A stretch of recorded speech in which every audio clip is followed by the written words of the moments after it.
Welcome to RG News. Today we're going to discuss the top 10 AI news stories of July 25, 2025. The hyper-evolution of AI and IT, it means every single day brings these huge shifts. How do you even stay informed in this landscape? It's accelerating so fast, it's easy to feel overwhelmed. That's a great question. And it's not just a list of news items, is it? It's more like a convergence of really powerful forces we need to unpack. We're talking about the geopolitics of speed nations racing each other. Then there are these economic tidal waves reshaping whole markets. Plus, there's this growing societal awareness about AI's impact, and all of this while the tech stack itself is just maturing incredibly quickly. So our mission really is to break all that down for you, give you the keys to understand what actually matters. Okay, sounds fascinating.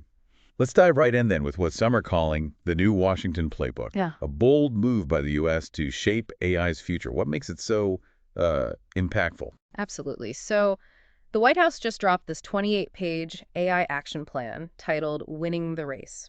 And it's essentially a manifesto pushing for, well, massive deregulation, huge infrastructure build out, and even, interestingly, combating what they term woke AI in federal contracts. It's a very aggressive approach, a direct challenge to the more cautious strategies we're seeing elsewhere. The clear goal is global AI dominance. Speed is priority number one, even if it means, shaking things up quite a bit. Right, a strategy that's definitely getting people talking. But moving beyond policy, there's another revolution brewing in software. The whispers are getting louder about something called the ghost in the machine. What's that all about? Yeah, the mystery around OpenAI's GPT-5 is deepening. The word is an August launch.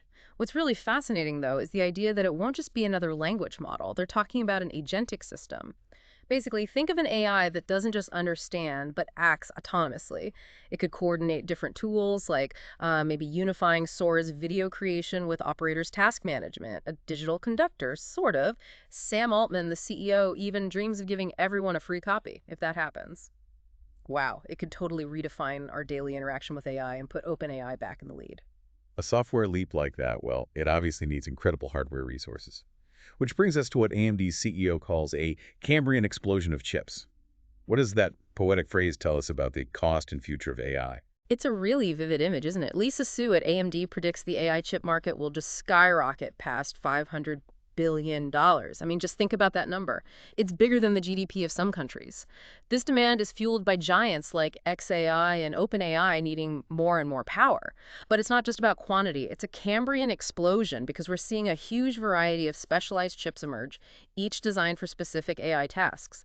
No more one size fits all. It signals a new, much more diverse and complex era for AI infrastructure, kind of like that burst of life on Earth millions of years ago. A truly massive market. Yeah. But as AI becomes more pervasive, its impact on our daily lives, especially for younger people, is growing too. Which leads to the question, the digital confidant. Are our teens getting too close to AI? That's a critical question, hitting right at the heart of relationships. A recent Common Sense Media report had a striking number. 72% of U.S. teens use AI companions, and maybe even more revealing, 31% find those interactions as satisfying as hanging out with human friends. Even OpenAI's Sam Altman called this kind of dependency bad and dangerous.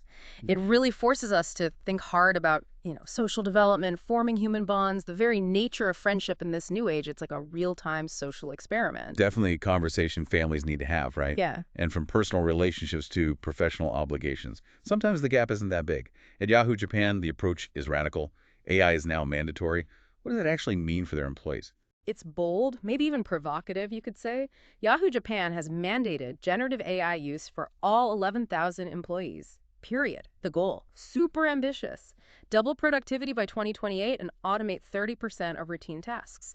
This is a massive real-world test. Will AI truly augment human potential, free us up for higher value work? Or is it just paving the way for replacement? It's a huge economic and social experiment to watch closely, could redefine the modern workplace. Interesting to see that playing out. And this shift towards new productivity tools, it even extends into cutting-edge creative fields. Get ready for the war of talking pixels.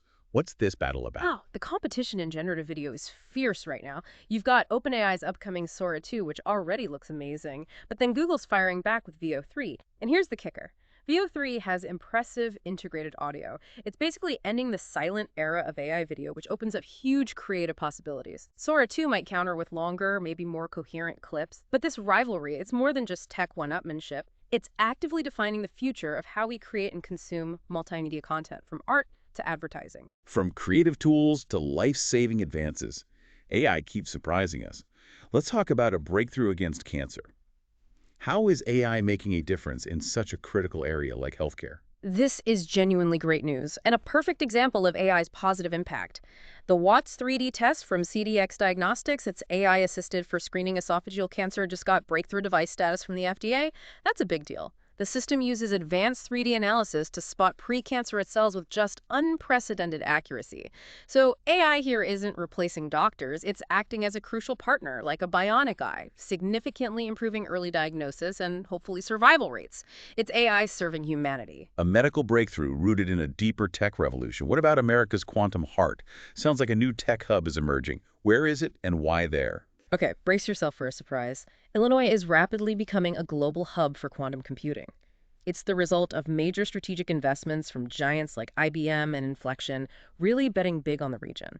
This public-private partnership, focusing on neutral atom quantum computers and accelerating startups, it's a fascinating model.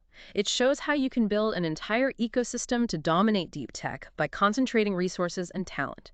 A potential blueprint for future tech leadership. A strategy that isn't just limited to physical infrastructure, right? Right. The open source world is buzzing too, with a real open source deluge specializing in democratizing AI. How's that unfolding? It's an unstoppable wave, really. We're seeing an explosion of open source innovation making powerful AI more accessible than ever. Take Alibaba's QuenMT, for instance.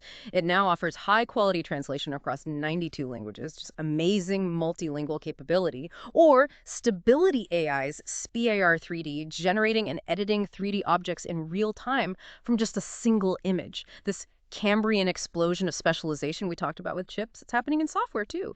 Powerful niche AI tools are becoming available for countless specific tasks, not just for the tech giants. It's genuine democratization. Democratization, yeah, that's a powerful word. And these specialized tools lead us to a broader architectural trend, what's being called the age of assembly. AI isn't just one tool anymore, but a symphony of intelligences. What do we mean by that? That's a great way to put it. It's a major shift. We're talking about composite AI. The idea is you combine multiple AI techniques, think of them like intelligent Lego bricks, to solve increasingly complex business problems. No more single monolithic models trying to do everything. This requires something called model orchestration, essentially a central platform to manage and coordinate all these diverse AI components. The payoff: more robust, flexible, and adaptable business solutions. AI working as a team, basically, to multiply its power. Okay, so after running through these 10 key developments, what's the big picture? What does this all mean for our immediate future? Well, what we've seen today is this really spectacular convergence, hasn't it? On one hand, the geopolitics of speed is driving innovation like crazy. On the other, there's this economic tidal wave of AI investment flooding the markets. And at the same time, a critical societal awareness is growing, demanding ethical considerations as the tech stack matures into these more complex systems. It feels like a real turning point. Absolutely. This intense period is really going to test our collective ability, isn't it? Balancing that rapid innovation with responsible development. Will the drive for speed just override the calls for caution? Or can we actually find a sustainable path where AI truly serves humanity ethically and effectively? The next 90 days, well, they feel crucial for seeing how these tensions start to play out. Join us Monday on RG News for the day's AI news. Don't forget to subscribe and hit the little bell.